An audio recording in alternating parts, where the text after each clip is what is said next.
In the powerful kingdom of Babylon, a law was passed that would test a man's faith like never before.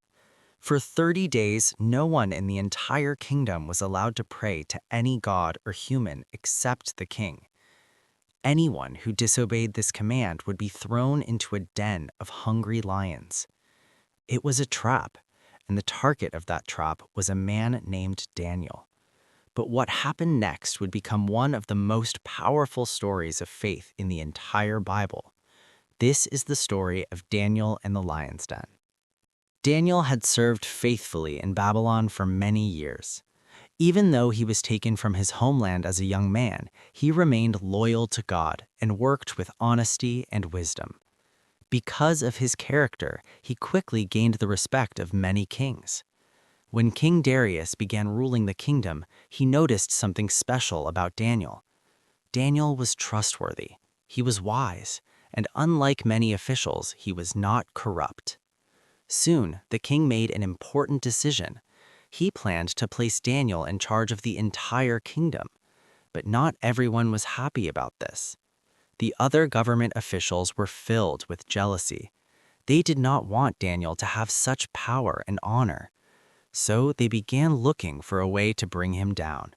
They searched through his work, hoping to find corruption. They looked for mistakes.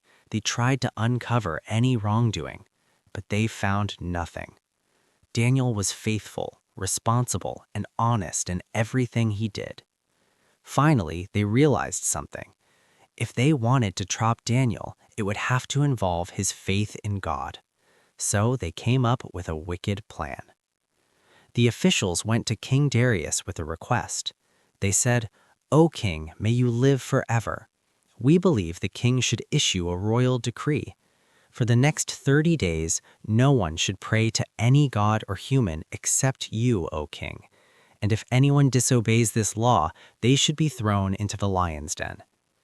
The king, not realizing the trap behind this request, agreed. He signed the law, making it official.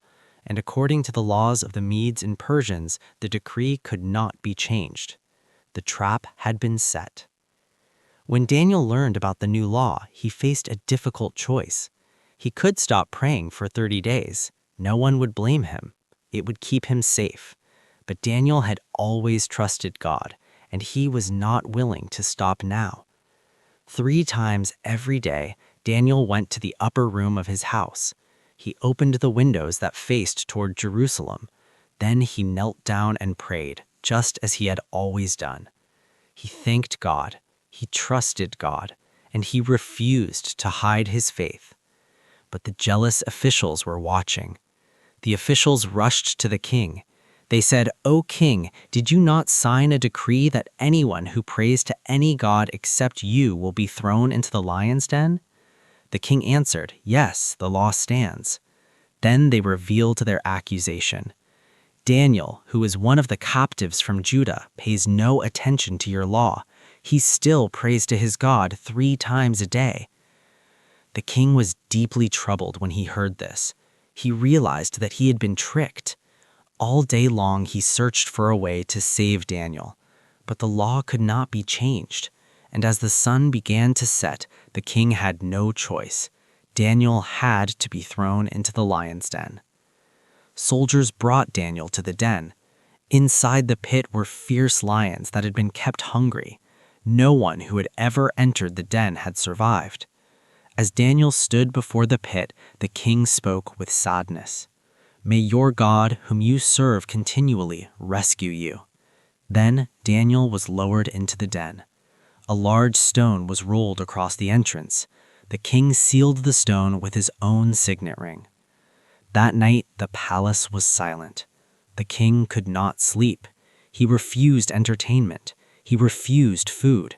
His mind was filled with worry for Daniel. But in the darkness of the den, something extraordinary happened. God sent an angel. The angel stood among the lions, and suddenly the lions became calm. Their mouths were shut. Their hunger disappeared. Daniel was safe. All night long he remained unharmed in the middle of the lions, because God was protecting him. At the first light of dawn, King Darius rushed to the lion's den.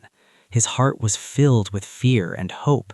He called out with a trembling voice, "Daniel, servant of the living God, has your God been able to rescue you from the lions?" For a moment, there was silence.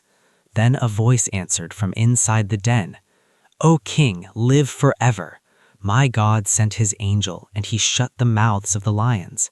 They have not hurt me, because I was found innocent in his sight."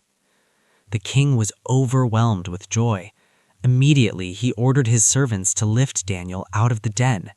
When Daniel was brought up, everyone could see that he was completely unharmed. Not even a scratch was on him, because he had trusted in God. Then the king gave another command. The men who had falsely accused Daniel were brought forward. They, along with their families, were thrown into the lion's den. Before they even reached the bottom, the lions overpowered them. Justice had been done.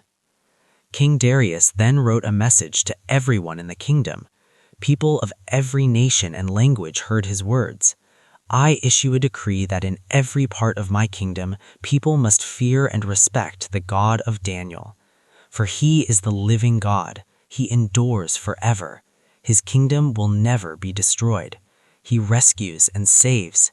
He performs signs and wonders in heaven and on earth, and he has rescued Daniel from the power of the lions." Daniel continued to prosper in the kingdom, but his story became much more than a moment in history. It became a powerful reminder. Faith is not proven when life is easy. Faith is proven when everything is at risk. Daniel chose faith over fear, and because of that faith, God performed a miracle that the world would never forget. The lion's den was meant to be the end of Daniel's story. Instead, it became a testimony to the power of trusting God.